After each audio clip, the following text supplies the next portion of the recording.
Hello बच्चों, good morning. आज की तारीख है 30 मई 2024। आज के करंट अफेयर क्वेश्चन और लल्लन टॉप प्रश्नों में आप सभी का स्वागत है। बच्चों, आज का करंट अफेयर क्वेश्चन बहुत ही महत्वपूर्ण है। आप सभी को यह कंटेंट देखकर भी अच्छा लगेगा और कुछ अलग तरीके से बनाने का प्रयास किया है। हो सकता है वीडियो 30 मिनट की बन जाए, लेकिन इसमें कंटेंट आप सभी को भरपूर मात्रा में मिलने वाला है। जैसे कि लल्लन टॉप प्रश्न भी देखने को मिलेगा और बाकी जो 10 करंट अफेयर क्वेश्चन है और जो कल का 10 करंट अफेयर क्वेश्चन रहेगा उसको भी रिवीजन करवाने वाले हैं। तो इसमें आप सभी की नॉलेज जो है, थिंकिंग इसमें बढ़ने वाली है। आप सभी को इसमें सोचने का भी समय दिया जाएगा और ताकि आप अपने आंसर को सही या गलत चूज कर सकते हैं। ठीक है, तो चलिए हम अपने करंट अफेयर के क्वेश्चन में आप सभी का स्वागत करते हैं। आज जो हम पढ़ेंगे 29 मई के दैनिक समसामयिक सभी प्रतियोगी परीक्षाओं के लिए महत्वपूर्ण प्रश्न को। ठीक है, तो आज का हमारा पहला प्रश्न है, हाल ही में पृथ्वी के ध्रुवों का अध्ययन करने के लिए प्री फायर मिशन कहाँ लॉन्च हुआ है? तो पृथ्वी के ध्रुवों का अध्ययन करने के लिए प्री फायर मिशन कहाँ लॉन्च हुआ है? तो इसका सही जवाब हो जाएगा ऑप्शन ए, न्यूजीलैंड में लॉन्च हुआ है। ठीक है, अगर बात करें प्री फायर मिशन पूछे किसने लॉन्च किया है, तो यह लॉन्च किया है नासा ने। किसने लॉन्च किया है? नासा ने लॉन्च किया है। और अगर पूछे कि नासा कहाँ की स्पेस एजेंसी है, तो यह यूएसए की स्पेस एजेंसी है। ये भी आपको याद रखना है। ठीक है, तो नासा ने ध्रुवों के अध्ययन के लिए प्री फायर मिशन कहाँ लॉन्च किया है, तो यह न्यूजीलैंड में लॉन्च किया है। ये आपको याद रख लेना है। अगर पूछे अध्ययन करने के लिए किस किरणों का इसमें प्रयोग किया जाएगा, तो अवरक्त किरणों का प्रयोग किया जाएगा, जिसे इंफ्रारेड किरण भी बोलते हैं। अवरक्त किरणों का प्रयोग इसमें किया जाएगा। ठीक है, स्टूडेंट अभी लिखने में प्रॉब्लम हो रही है, मैंने जो है पेन ऑर्डर कर दिया है, वो आ जाएगा 2-3 दिन में। तब तक हम जो है अपने फिंगर से लिखते हैं, तो हो सकता है इसमें अभी कुछ असुविधा मुझे महसूस होती है, लेकिन जब वो पेन आ जाएगा तो उसमें मैं जितना छोटा ये टाइपिंग किया हुआ है उतना छोटे छोटे में मैं लिख दूंगा। ठीक है, तो ये प्रश्न आपका क्लियर हो गया। हाल ही में ध्रुवों के अध्ययन का पृथ्वी के ध्रुवों का अध्ययन करने के लिए प्री फायर मिशन कहाँ से लॉन्च हुआ है, तो यह न्यूजीलैंड से लॉन्च हुआ है। किसने लॉन्च किया है? नासा ने लॉन्च किया है। नासा कहाँ की स्पेस एजेंसी है, तो यह यूएसए की स्पेस एजेंसी है। ध्रुवों का अध्ययन करने के लिए किस किरण का इसमें प्रयोग किया गया है, तो अवरक्त या फिर इंफ्रारेड किरणों का प्रयोग किया गया है। ठीक है, तो हमारा सही जवाब क्या हो जाएगा? Option B. ये आप देख सकते हैं, यह है प्री फायर मिशन पृथ्वी के ध्रुवों का अध्ययन करने के लिए न्यूजीलैंड से लॉन्च किया गया है नासा के द्वारा। यहाँ पे आप देख सकते हैं नासा का लोगो भी बनाया हुआ है। अब हम अपने लल्लन टॉप प्रश्न को देखते हैं। लल्लन टॉप प्रश्न है हमारा, हाल ही में गगन स्ट्राइक 2 संयुक्त अभ्यास का आयोजन कहाँ किया गया है, तो यह किया गया है पंजाब में। यह कैसा स्ट्राइक है, तो यह संयुक्त अभ्यास है। संयुक्त अभ्यास का मतलब इसमें 2 सेनाओं ने भाग लिया है, एक तो भारत की थल सेना और इसमें वायुसेना, दोनों सेनाओं ने भाग लिया है। और इसका आयोजन कहाँ किया गया है? पंजाब में किया गया है। ब्रिक्स में कौन सा देश शामिल न होने की घोषणा की है, तो ब्रिक्स में शामिल न होने की घोषणा करी है अर्जेंटीना ने। बाकी के 5 देश जो ब्रिक्स में सदस्यता ली है, आप इसे पढ़ सकते हैं, सऊदी अरब, यूएई, मिस्र, इथोपिया और ईरान है। ये हमारा पहला प्रश्न कंप्लीट हो जाता है। दूसरा प्रश्न हमारा है, हाल ही में किस देश ने तलाक को वैध बनाने वाले विधेयक को पारित किया है? हाल ही में किस देश ने तलाक को वैध बनाने वाले विधेयक को पारित किया है, तो इसका सही जवाब हो जाएगा ऑप्शन बी, फिलीपींस ने। ठीक है, किसने किया है? फिलीपींस ने किया है, ये आपको याद रख लेना है। अब फिलीपींस के बारे में थोड़ी सी जानकारी लिख लेते हैं। यहाँ का जो संसद होता है, जैसे हमारे यहाँ पे लोकसभा और राज्यसभा होता है, वैसे वहाँ पे जो है फिलीपींस में जो है क्या होता है? सीनेट होता है। ठीक है, तो सीनेट में जो है बिल पास हो गया है। अब यह जो है इस पर जो वहाँ के प्रेसिडेंट है उनका सिग्नेचर हो जाएगा, तो यह जो है यहाँ पे क्या बन जाएगा? वैध बन जाएगा। तो जो तलाक को है यहाँ पे, यानी कि अब लोग यहाँ पे तलाक दे सकते हैं। यहाँ पे इस तरह का प्रावधान किया जा रहा है। ठीक है, तो तलाक दे सकते हैं। अगर पूछे तलाक जो है देने का जो यहाँ पे प्रावधान है, किस विचार पर दे सकते हैं, जैसे कि तलाक का अधिकार यहाँ पे क्या बताया गया है, जैसे दोनों में मतभेद हो सकता है। क्या हो सकता है? मतभेद हो सकता है। और इसके साथ साथ लिंग परिवर्तन हो जाता है। आप सभी अब जान ही रहे हैं कि इस बढ़ती दुनिया में इतनी ज़्यादा टेक्नोलॉजी आ गई है कि गर्ल जो है ये बॉय बन सकता है अपने लिंग परिवर्तन करके, और जो है जो बॉय है या फिर यह जो है क्या बन सकता है? गर्ल बन सकता है। ठीक है, तो इन दोनों का लिंग परिवर्तन के माध्यम से भी तलाक को वैध बनाया गया है। और मतभेदों में भी विचार हो सकता है कि दोनों के विचार अलग अलग हों तो तलाक ले सकते हैं। तो इस प्रकार की वैध कहाँ कर दी गई है? तलाक को फिलीपींस में कर दी गई है, ये आपको याद रख लेना है। ठीक है, तो हमारा सही जवाब क्या हो जाएगा? Option B. तलाक को वैध बनाने वाला देश कौन बन गया है, तो यह फिलीपींस बन गया है। नेक्स्ट प्रश्न देखिए, तो लल्लन टॉप प्रश्न हमारा, फोर्ब्स के अनुसार सबसे ज़्यादा कमाई करने वाला दुनिया का पहला एथलीट कौन सा है? तो यह है क्रिस्टियानो रोनाल्डो। ये एक साल में कितना बिलियन डॉलर कमाते हैं? तो 206 बिलियन डॉलर कमाते हैं। एबेल पुरस्कार 2024 किसे प्रदान किया गया है? तो यह मिशेल टेलरग्रैंड जी को प्रदान किया गया है। अगर वहीं बात करें कि हाल ही में गोल्डमैन पुरस्कार से किसे सम्मानित किया गया है? तो आलोक शुक्ला को दिया गया है। और ये किस राज्य से संबंधित है? तो ये छत्तीसगढ़ से संबंधित है। नेक्स्ट प्रश्न देखिए, तो प्रश्न हमारा तीसरा, हाल ही में आप सभी को ऑप्शन दिख गया होगा सही का। हाल ही में किस देश ने तालिबान को आतंकवादी सूची से हटाने की घोषणा की है? तो किसने अभी हाल ही में तालिबान को आतंकवादी की सूची से हटाने की घोषणा करी है? उत्तर कोरिया, चीन, रूस, ईरान। तो इसका सही जवाब हो जाएगा ऑप्शन सी, रूस ने किया है। ठीक है, तो आतंकवादी सूची से किसने निकालने का प्रॉमिस किया है? तो रूस ने किया है। रूस में जो है, रूस ने तालिबानियों को बाहर निकालने के लिए अपने यहाँ जो है थोड़ा सा क्या है कि परिवर्तन कर दिया है संविधान में, कि जो तालिबान है अब उसको जो है अपने संविधान के अनुसूचियों से जो है उसे बाहर कर दिया। ठीक है, तो यहाँ जो सूची है उससे एग्जिट कर दिया है, ये आपको याद रख लेना है। और इसमें रूस ने कहा है कि तालिबान का अगर सरकार जो है 3 साल तक चल जाती है, यानी कि तालिबान जो है अफ़गानिस्तान में कब कब्जा किए थे? तो 2021 में जो है तालिबानियों ने अफ़गानिस्तान पर कब्जा कर लिया था। और यही कह रहा है कि रूस कि अगर इनका 3 साल जो है कार्यकाल पूर्ण हो जाएगा तो इन्हें 2025 में, अगर इनके यहाँ पे कोई आतंकवादी घटना नहीं होती है, तो 2025 तक जो है तो रूस जो है इस तालिबानियों को एक सरकार के रूप में मान्यता दे देगा। ये आपको याद रख लेना। ठीक है, तो तालिबान को आतंकवादी सूची से हटाने की घोषणा किसने करी है? रूस ने करी है, ये आपको याद रख लेना है। अगर बात करें कि रूस की राजधानी क्या है, तो रूस की राजधानी है मॉस्को। ठीक है, रूस की राजधानी क्या है? मॉस्को है, ये आपको याद रख लेना है। और रूस के प्रेसिडेंट अगर पूछे कौन है, तो व्लादिमीर पुतिन है। कौन है? व्लादिमीर पुतिन है। और यहाँ के जो पीएम है, पीएम कौन है?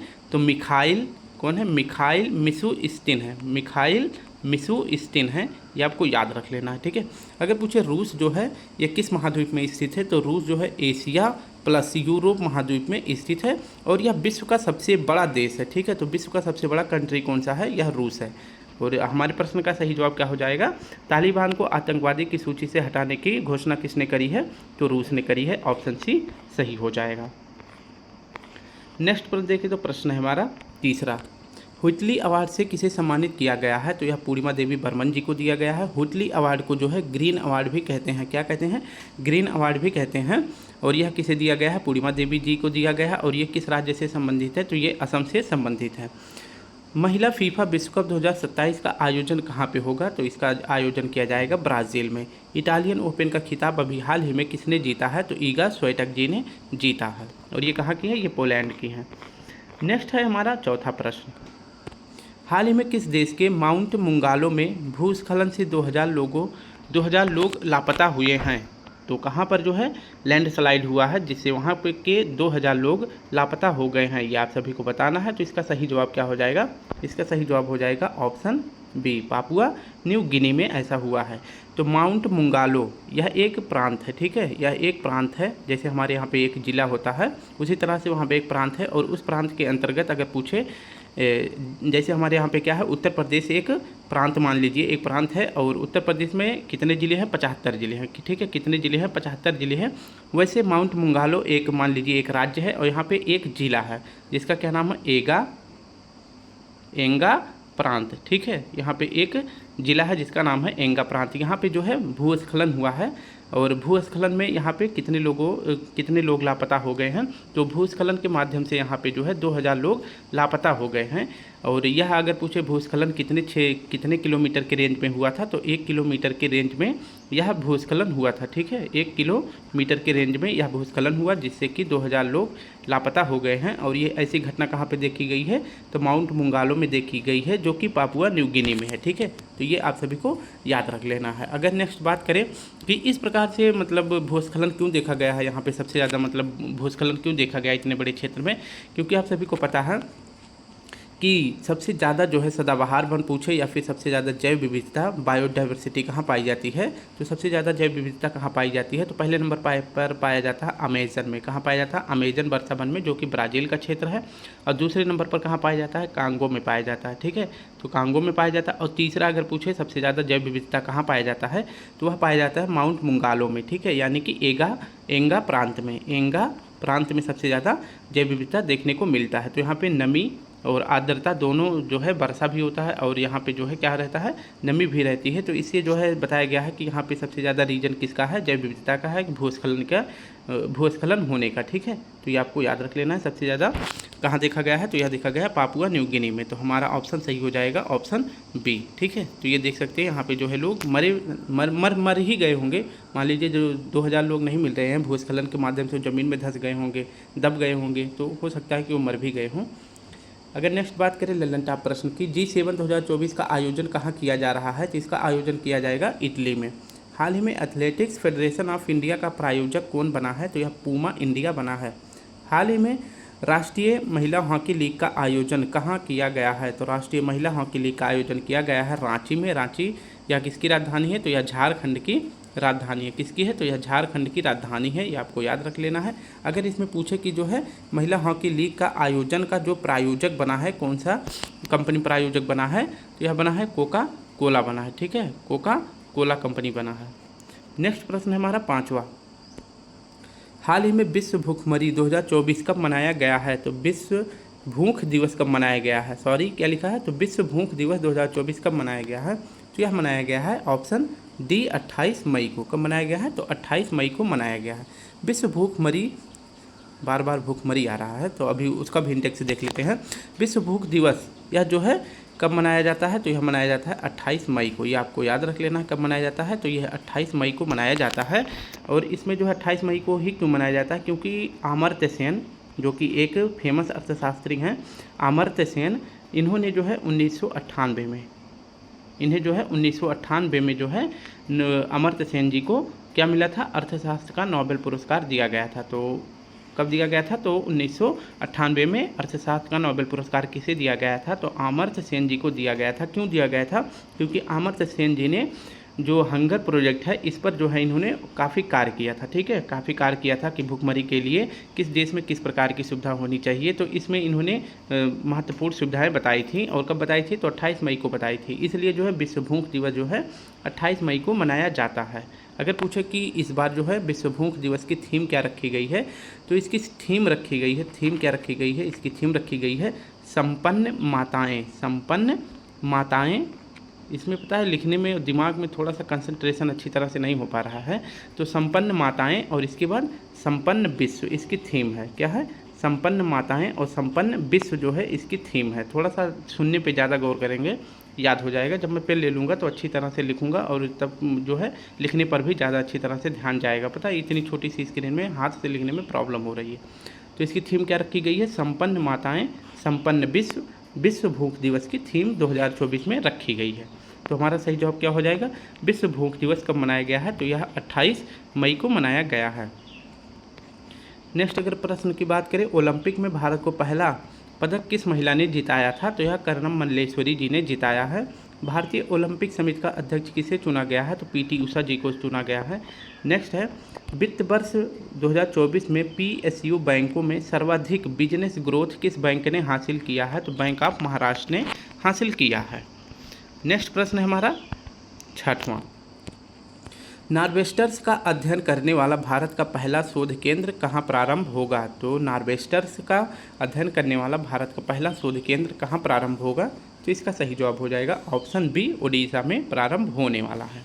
इसके बारे में अगर अध्ययन करें तो इसका अध्ययन हो जाएगा। जैसे नार्वेस्टर क्या है, तो नार्वेस्टर जो है एक प्रकार का अगर पूछे तो तेज आंधी के समान, तेज आंधी के समान क्या है, यह तूफान मान सकते हैं। ठीक है, तो तेज आंधी के समान एक तूफान है नार्वेस्टर। और इसका जो है, इसके लिए जो है इसका अध्ययन करने के लिए पहला शोध संस्थान कहाँ पर स्थापित किया जाएगा, तो यह किया जाएगा उड़ीसा में। कहाँ किया जाएगा, उड़ीसा में किया जाएगा। अगर पूछे कि उड़ीसा के किस जिले में, तो भद्रक जिला में। कहाँ किया जाएगा, भद्रक जिला में स्थापित किया जाएगा भारत का पहला शोध संस्थान, जो कि अध्ययन करने वाला है तेज हवाओं निर्मित तूफान को, जिसे नार्वेस्टर कहते हैं, इसका अध्ययन किया जाएगा। ठीक है, कहाँ किया जाएगा? भद्रक जिला में किया जाएगा, जो कि उड़ीसा का एक प्रांत, एक जिला है। तो ऑप्शन बी सही हो जाएगा। जब आप देख सकते हैं कि तूफान जो है या फिर चक्रवात कैसे बनते हैं, जब सेंटर में लो प्रेशर हो जाता है तो बाहर की हवाएं जो हैं अंदर की तरफ प्रवेश करती हैं, जहाँ पे लो सेंटर होता है। तो कहाँ किया जाएगा? नार्वेस्टर का जो है अध्ययन करने के लिए भारत का पहला शोध संस्थान कहाँ पे स्थापित किया जाएगा? यह स्थापित किया जाएगा उड़ीसा के भद्रक जिला में। नेक्स्ट प्रश्न की बात करें, लोकपाल संस्था के पहले अध्यक्ष कौन थे? तो पिनाकी चंद्र घोष थे। केंद्रीय सतर्कता आयोग की स्थापना किस समिति की सिफारिश पर की गई थी? तो संथानम समिति की सिफारिश पर की गई थी। अखिल भारतीय फुटबॉल फेडरेशन के अध्यक्ष कौन बने हैं? तो कल्याण चौबे जी बने हैं। नेक्स्ट प्रश्न हमारा है सातवां प्रश्न है, हाल ही में एशिया प्रशांत और मध्य पूर्व ग्रीन एयरपोर्ट रिकॉग्निशन 2024 के रजत पुरस्कार से किसे सम्मानित किया गया है? तो इसका सही जवाब बताएं। इसका तो सही जवाब हो जाएगा ऑप्शन डी। तो रजत पुरस्कार जो है किस के लिए दिया गया है? रजत पुरस्कार दिया गया है एयरपोर्ट्स रिकॉग्निशन 2024 के लिए जो है। अगर पूछे कि एयरपोर्ट रिकॉग्निशन अवार्ड जो है किसे दिया गया है, तो भारत का जो है 3 एयरपोर्ट को दिया गया है। भारत के 3 एयरपोर्ट को क्या दिया गया है? एयरपोर्ट रिकॉग्निशन 2024 का अवार्ड दिया गया है। और कौन सा अवार्ड मिला है? तो यह मिला है रजत पदक, यानी कि सिल्वर मेडल जी मिला है। किसे मिला है?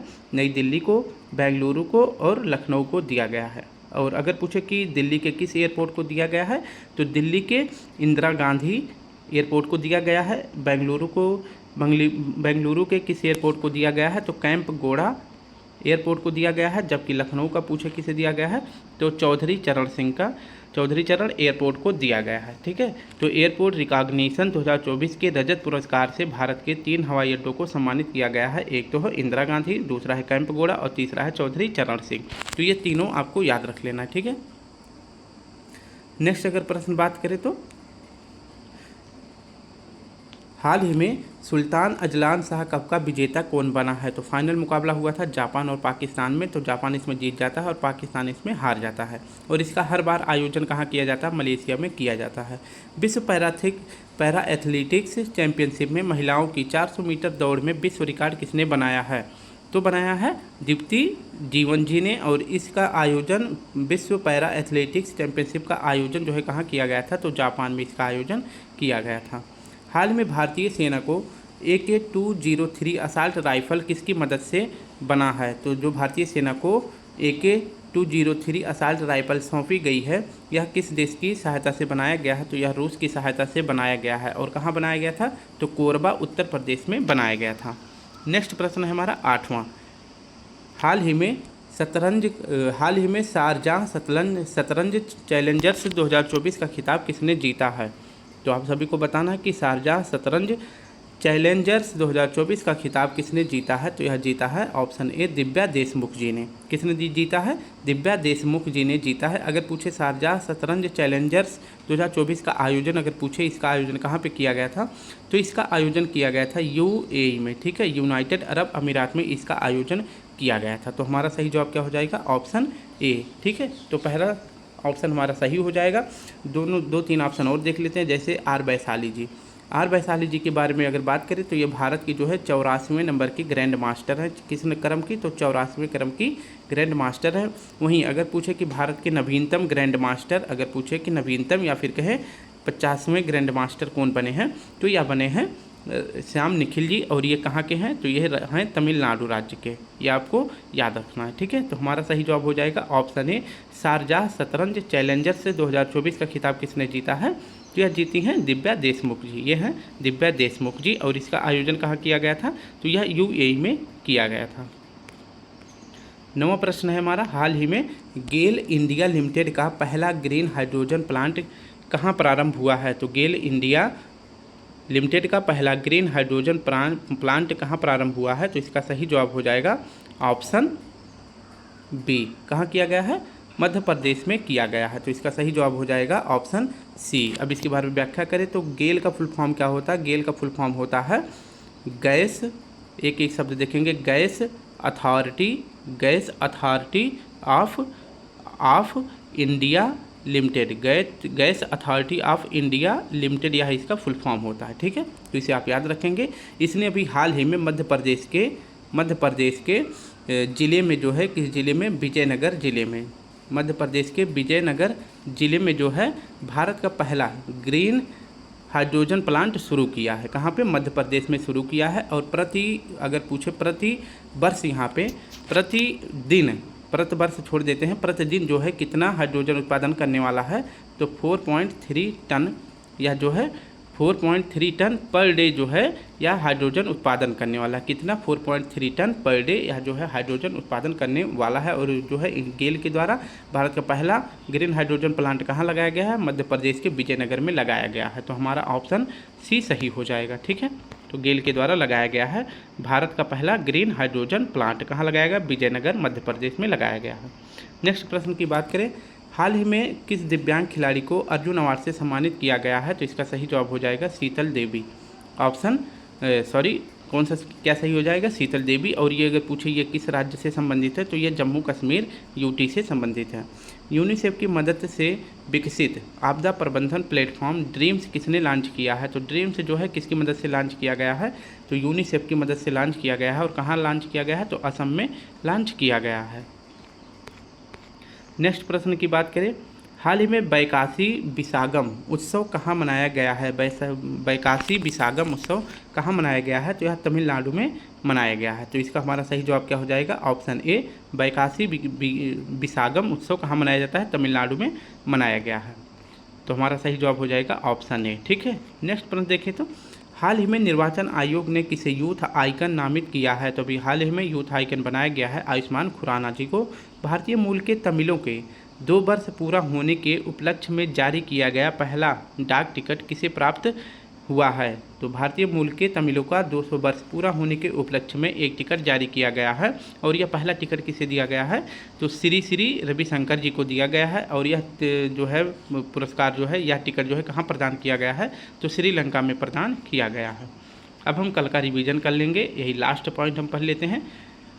WHO ने वैश्विक चुनौतियों से निपटने के लिए 7 बिलियन अमेरिकी डॉलर जुटाने के लक्ष्य के साथ शुरू किया निवेश दौर अगर पूछे किसने शुरू किया है? तो WHO ने शुरू किया है। और इसमें जो है कितने डॉलर का जो है कितने डॉलर जुटाने का लक्ष्य रखा गया है? तो 7 बिलियन अमेरिकी डॉलर जुटाने का लक्ष्य रखा गया है। इसके लिए निवेश दौर शुरू किया गया है WHO के द्वारा। अब हम कल का रिवीजन कर लेते हैं जल्दी फटाफट। आप सभी को सिर्फ क्या करना है? आंसर अपना टिक करना है। कैसे? फटाफट। ठीक है, तो थोड़ी सी कुछ बात याद आ गई है फटाफट से। तो हाल ही में WHO ने वॉक द टॉक योग कार्यक्रम कहाँ प्रारंभ किया है? तो आप सभी को इसका जवाब बताना है कि वॉक द टॉक कार्यक्रम कहाँ शुरू किया गया है? तो ऑप्शन ए सही हो जाएगा, जिनेवा में शुरू किया गया है। नेक्स्ट प्रश्न की अगर बात करें, हाल ही में चीन, जापान और दक्षिण कोरिया के नेताओं ने 9वें त्रिपक्षीय शिखर सम्मेलन का आयोजन कहाँ किया है? एक ऑप्शन लगता है इसका गायब हो गया है, लेकिन हमें 3 ही ऑप्शन से मतलब है। इसका सही जवाब हो जाएगा दक्षिण कोरिया के शिलोंग में। ठीक है, एक ऑप्शन नीचे आ गया है।